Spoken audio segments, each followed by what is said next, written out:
I know it's nearly been 10 years since the show began and 5 since it ended, but I had to say why I love the show so much. The first reason why the show is amazing is its characters.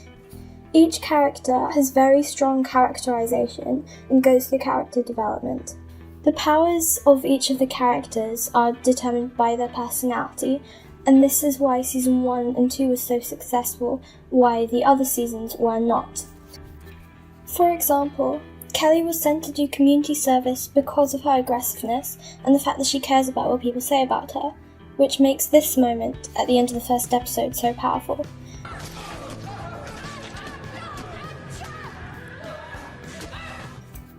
Each of the characters' powers is reliant on their characterization. Alicia only views her worth as a sex object, which is why she can induce sexual attraction and not under her own will. Nathan doesn't care what anyone says to him, and he doesn't let it affect him or doesn't let other people show it affects him, which is why he is immortal. Simon has felt isolated and alone his entire life, which is why he has the power to turn invisible. Nathan regrets his past that caused him to lose out on the chances of success, so he has time travel powers, which are unfortunately uncontrollable. I also wanted to add how the cinematography adds to the entire atmosphere and tone to the show. A lot of shots are taken very close into the characters. The show is centered around misfits, people who feel like outsiders and don't have many strong relationships with friends or family. We rarely see anyone's family, and the only strong family member we do see is Nathan's mother. For most of the characters, we don't get to see anyone outside of the group of the people in community service.